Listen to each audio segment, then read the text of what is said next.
بسم اللہ الرحمن الرحیم۔ ایک ایسی وادی جو جنوں، بھوتوں، پریوں، دیوں اور عجیب و غریب مخلوقات کے متعلق جانی جاتی ہے۔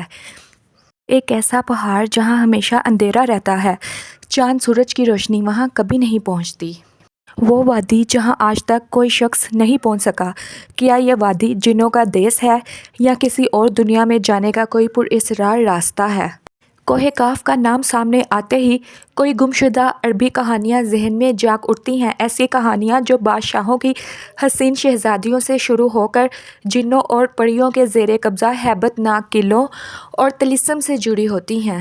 ایسی کہانیوں کا مرکز عام طور پر یہ ہوتا ہے کہ فلاں ملک کے طاقتور بادشاہ کی حسین اور نرم و نازک شہزادی کو فلاں جن یا دیو نے اغوا کیا اور کوہ کاف کی کسی وادی کے طریق محل میں لے جا کر قید کر دیا۔ اس طرح کی کہانیاں ہندوستان، ایران اور عرب علاقوں کے افسانوی اور ادبی کتابوں میں اہم مقام رکھتی ہیں۔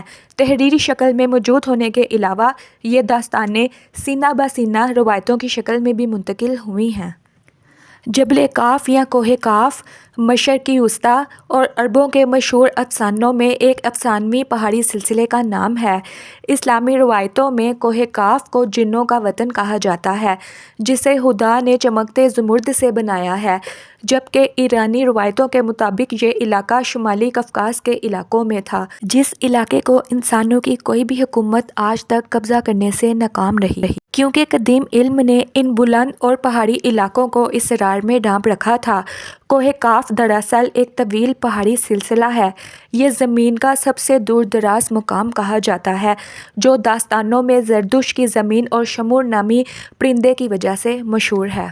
کہتے ہیں کہ کوہ کاف سبز زمرد پر مشتمل ہے، جس کے عکس نے آسمان کو سبز رنگ عطا کیا ہے۔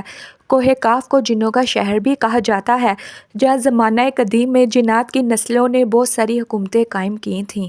امام قزوینی لکھتے ہیں کہ کوہ کاف کئی علاقوں میں منقسم ہے، جس میں 70 زمینیں چاندی کی ہیں، 70 زمینیں سونے کی ہیں اور 70 مشک کی۔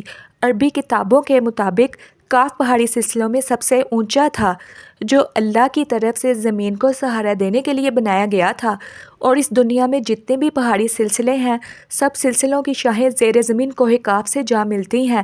اس طرح کوہ کاف، جو اس زمین کا سب سے بڑا پہاڑ ہے، تمام پہاڑی سلسلوں کا مرکز ہے۔ زکریا القزوینی نے 13ویں صدی میں عجائب المخلوقات و غرائب الموجودات نامی ایک کتاب لکھی تھی، جس میں انہوں نے کاسمولوجی کے متعلق یہ نظریہ دیا ہے کہ آسمان کو خدا نے تھام رکھا ہے تاکہ وہ زمین پر نہ گر پڑے۔ اس زمین کے چاروں طرف پہاڑوں کا ایک طویل سلسلہ ہے، جس میں کوہ کاف بھی شامل ہے، جو ان سلسلوں کو کھونٹی کی طرح اپنی جگہ پر رکھتا ہے۔ اسی طرح مشہور صوفی بزرگ جلال الدین رومی نے اپنی تحریروں میں کوہ کاف کا ذکر کچھ یوں کیا ہے کہ ایک طاقتور بادشاہ سکندر ذوالقرنین نے آب حیات کی تلاش میں مشرق کا سفر کیا تھا۔ اس سفر کے دوران آپ کوہ کاف تک جا پہنچے تھے۔ جب آپ کوہ کاف پہنچے تو آپ نے دیکھا کہ وہاں فرشتہ اسرافیل قیامت کے دن سور پھونکنے کا انتظار کر رہے ہیں۔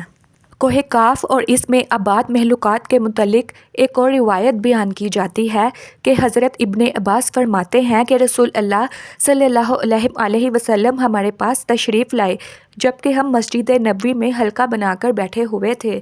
ہمیں آپ صلی اللہ علیہ وسلم نے فرمایا، کیا کر رہے ہو؟ ہم نے عرض کیا، ہم سورج کے متعلق غور کر رہے ہیں کہ وہ کیسے طلوع ہوتا ہے اور کیسے غروب ہوتا ہے۔ فرمایا، تم نے اچھا کیا، اس طرح مخلوق میں فکر کرو، خالق میں کبھی فکر نہ کرنا، کیونکہ اللہ جس کے لیے جو چاہتا ہے پیدا کرتا ہے۔ اور تم اس سے تعجب کرو کہ کوہ کاف سے آگے 7 سمندر ہیں، ہر سمندر 500 سال سفر کرنے کے برابر طویل ہے، اور اس کے آگے 7 زمینیں بھی ہیں جن کا نور ان کے بافیوں کے لیے چمکتا ہے۔ اس کوہ کاف کے آگے 70,000 مخلوقات ہیں جو اڑتی ہیں، ان کو پرندوں کی شکل میں پیدا کیا گیا ہے۔ یہ مخلوق اور ان کا بچہ پیدا ہوتے ہی ہوا میں اڑنے لگتے ہیں۔ یہ اپنی تسبیح کی ادائیگی کے لیے ذرہ برابر بھی وقفہ نہیں رکھتے۔ ان کا کھانا بھی ہوا ہے، ان کا پینا بھی ہوا ہے، ان کا لباس بھی ہوا ہے، ان کے برتن بھی ہوا کے ہیں۔ وہ یہ نہیں جانتے کہ اللہ نے حضرت آدم علیہ السلام کو پیدا کیا ہے، اور نہ ابلیس کو جانتے ہیں، اور نہ ہی ابلیس کی اولاد کو جانتے ہیں۔ اللہ نے کوہ کاف کو دنیا کے گرد تخلیق کیا ہے۔ یہ تمام دنیا اس پہاڑ کے درمیان میں ایسے موجود ہے جیسے ایک انگلی میں انگوٹھی۔ کوئی انسان وہاں تک نہیں پہنچ سکتا، وہاں تک جانے کے لیے 4 مہینے اندھیرے میں سفر کرنا پڑے گا، کیونکہ یہ وہ پہاڑ ہے جہاں کوئی چاند نہیں، کوئی سورج نہیں، یہاں تک کہ یہاں کے لوگ چاند اور سورج کے متعلق بھی نہیں جانتے۔ اللہ تعالیٰ نے چاند اور سورج بھی تخلیق فرمائے ہیں۔ جو روشنی ان تک پہنچتی ہے وہ کاف پہاڑ کی روشنی ہے، اور وہاں موجود لوگ جڑی بوٹیاں کھاتے ہیں اور ان کے بدن پر کوئی کپڑا نہیں ہوتا۔ صحابہ نے عرض کیا، یا رسول اللہ، کیا وہ لوگ فرشتے ہیں؟ آپ صلی اللہ علیہ وسلم نے ارشاد فرمایا، نہیں، وہ لوگ فرشتے نہیں ہیں، لیکن اللہ تعالیٰ سے ان کی فرما برداری بالکل فرشتوں کی طرح ہے۔ آپ صلی اللہ علیہ وسلم نے فرمایا کہ معراج کی رات آپ کی ملاقات وہاں کے لوگوں سے ہوئی تھی، اور ان لوگوں نے آپ کی دعوت کو قبول کیا اور وہ مسلمان ہو گئے۔ صوفیہ کرام کے نزدیک دراصل کوہ کاف زمین میں موجود کوئی پہاڑ نہیں، بلکہ کوہ کاف عالم مثال میں واقع وہ پہاڑی سلسلہ ہے جو بذریعہ کشف اولیاء کرام کے مشاہدے میں آتے ہیں، جیسا کہ خواجہ فرید الدین اتار جیسے صوفیہ نے اس تجربے کا مشاہدہ کیا ہے۔ طریقت میں کوہ کاف کو شعور کا ایک دائرہ اور مرید کا حد کہا جاتا ہے، جسے پا کر بندہ فنا فی اللہ کے درجے تک پہنچ جاتا ہے۔ بہت سارے لوگوں کا یہ ماننا ہے کہ یہ لفظ کاف کسی چیز کے مرکز کو ظاہر کرتا ہے، اور یہ لفظ اتنا مقدس ہے کہ قرآن پاک میں ایک پوری سورت کا نام سورت کاف ہے، جو اس کوہ کاف پہاڑ کی طرف اشارہ کرتا ہے۔ اس سورت میں اللہ تعالیٰ کی وحدانیت، موت اور زندگی کا تصور پیش کیا گیا ہے۔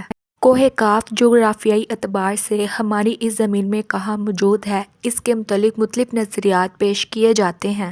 زیادہ تر مورخین کا اس بات پر اتفاق ہے۔ عربی داستانوں کی کوہ کاف دراصل موجودہ رولز میں کوہ کاف یعنی ماؤنٹ کوکوکس نامی ایک پہاڑی سلسلے کا نام ہے۔ یہ علاقہ یورپی رولز میں بحر اسود اور بحر قزوین کا درمیانی حصہ تھا، جس میں آرمینیا، داغستان، آذربائیجان، روس اور چچینیا جیسے علاقے شامل ہیں۔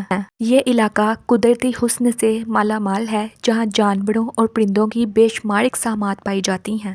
جھیلیں، آبشاریں اور چھوٹے چھوٹے چشمے دیکھ کر ایسا معلوم ہوتا ہے گویا جنت زمین پر اتر آئی ہے۔ یہاں پر انسانی آبادی بہت ہی کم ہے۔ یہ پہاڑی سلسلہ ایشیا کو یورپ سے جدا کرتا ہے۔ اگر کوہ کاف کو ہوائی سیٹلائٹ سے دیکھا جائے تو یہ علاقہ سفید پٹی کی مانند نظر آتا ہے۔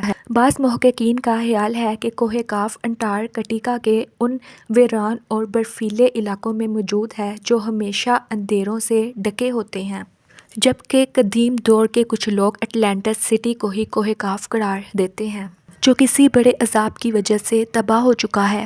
جدید فزکس کی کوئی نئی ایجاد یعنی ڈائمینشن ہی کوہ کاف کو سمجھنے میں آسانی پیدا کر سکتی ہے۔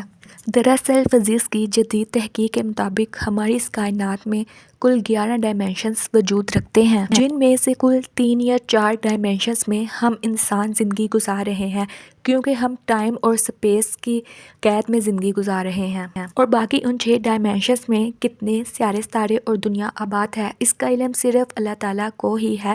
بعض محققین کے مطابق ارواح کی دنیا اور عالم برزخ، جنت اور جہنم انہی ڈائمینشنز میں موجود ہیں جن میں انسان موت کے بعد داخل ہوتا ہے۔ ممکن ہے کہ کوہ کاف بھی ان 11 ڈائمینشنز میں کسی ایک ڈائمینشن میں موجود ہو جہاں نسل انسانی کا قدم رکھنا ناممکن ہے۔ امید ہے دوستو آپ کو آج کی ویڈیو اچھی لگی ہوگی۔ ویڈیو اچھی لگی ہو تو ویڈیو کو لائک کر دیں اور کمنٹ باکس میں اپنی قیمتی رائے کا اظہار ضرور کیجیے، اور اگر آپ ایسے ہی معلوماتی اور اسلامک ویڈیوز دیکھنا چاہتے ہیں تو میرے چینل اسلام کی دنیا کو سبسکرائب کیجیے۔ تو ملتے ہیں اگلی ویڈیو میں، تب تک کے لیے اللہ حافظ، فی امان اللہ۔